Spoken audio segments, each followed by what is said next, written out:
les joueuses vont devoir réussir à réchauffer l'ambiance si possible le plus vite possible. On espère assister à un grand spectacle entre deux équipes joueuses offensives dans ce début de saison. Le Havre en quête de rachat, le Dijon FCO qui veut poursuivre sur sa lancée, le Dijon FCO qui était l'équipe surprise de la saison dernière et qui n'a pas encore renoncé à l'idée peut-être de recréer une petite surprise dans cette deuxième partie de championnat. Julie, on a la composition du Havre sous les yeux.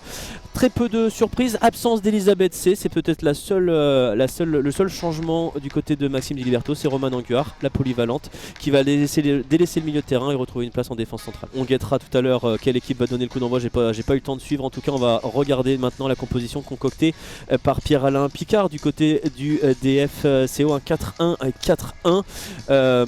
Assez classique, même si une joueuse comme Marion Elewin notamment ne va jouer que son 4e match de championnat cette saison. Bien difficile de vous faire un pronostic, on serait tenté de vous dire que Dijon a le vent en poupe, mais cette équipe havraise a des ressources. Ça peut être le match de la bascule, tout simplement pour se donner un petit peu d'air et au bout des 90 minutes, peut-être qu'il y aura une équipe qui se sera un petit peu éclaircie, au moins la fin de l'année civile en cas de match nul.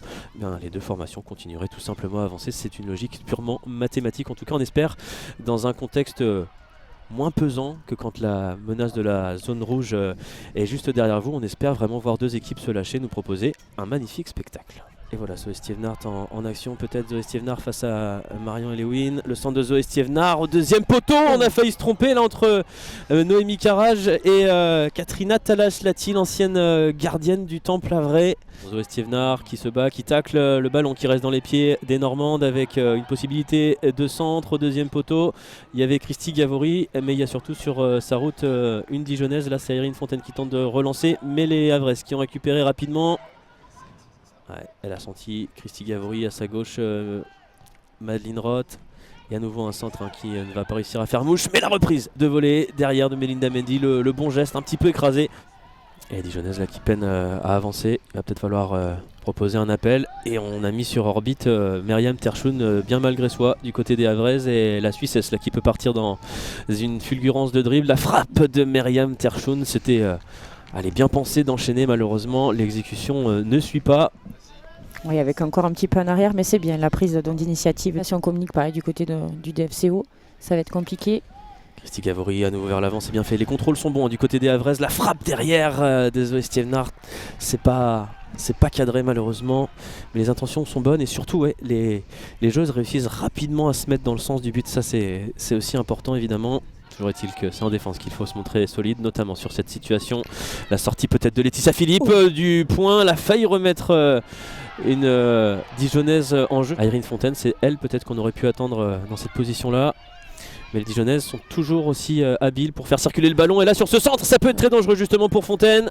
En tout cas, petit coup de chaud sur le but de Laetitia Philippe. Personne pour le reprendre, mais les Dijonnaises qui ont réussi une bien belle séquence. Voilà, ce bon ballon, très très bon ballon vers Léa Declercq. Eva Coach qui tente de défendre, attention parce que Nadia Kresiman était un petit peu seule. Est-ce qu'il y a un coup de sifflet de Madame Bessière? Oui, un petit peu de retard et Dijon qui continue à essayer d'appuyer là où ça fait mal. On penche toujours énormément à gauche mais ça marche donc il faut plier. Il faut éviter de plier mais... Oh, il y a un penalty. Il y a un penalty, une faute manifestement.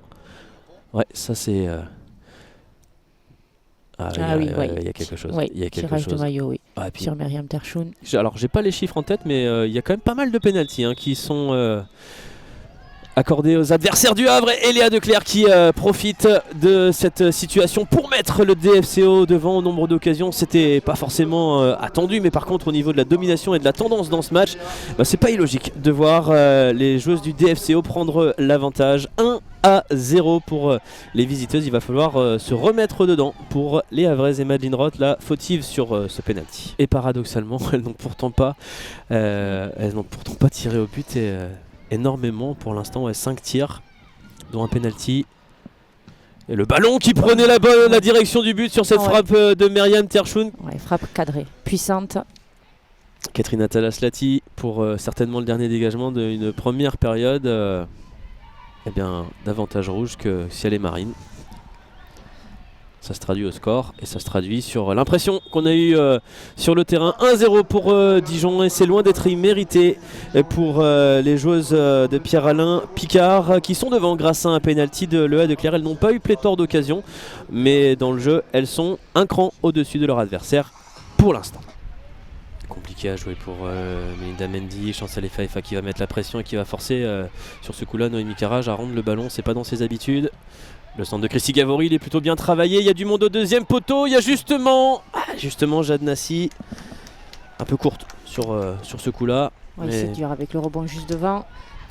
Une occasion en or pour le Havre de venir recoller, se rapprocher enfin des cages de Katrina Talas-Lati. C'est frappé au deuxième poteau. C'est compliqué à reprendre pour la gardienne finlandaise qui dégage au loin. Parce que ce petit crochet intérieur de Nadia Gresiman était très subtil. Et Nadia Gresiman, elle a encore l'énergie, regardez, pour venir chasser dans son dos Jade Nassi. Le ballon est intéressant pour Chancel Faifa qui a réussi son geste sur son adversaire. C'est contré et Katrina Talas-Lati, tranquillement, qui peut récupérer ce ballon. Le dernier geste qui pour l'instant ne sourit pas aux Normandes.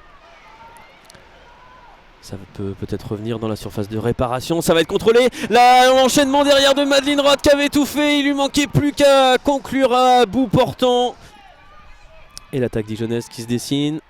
Émile Lefebvre qui va être prise en vitesse. Le centre dans la surface de réparation. On va insister du côté des dijonnaises avec une possibilité de doubler la mise. Sur la barre transversale, pardon, pour Yan Wen Wang qui a décoché un missile là. On n'était pas loin du 2-0. Je la voyais dedans, Aurélien, celle-là. Et on va en rester là, les Dijonnaises qui s'imposent au Havre dans un choc de milieu de tableau et qui font la fameuse bascule. Un pénalty de Léa Declercq qui aura fait la différence. Malgré la révolte havraise dans la deuxième période, les Normandes auront été trop peu offensives et trop peu dangereuses pour revenir. Elles s'inclinent donc pour la première fois de la saison à domicile.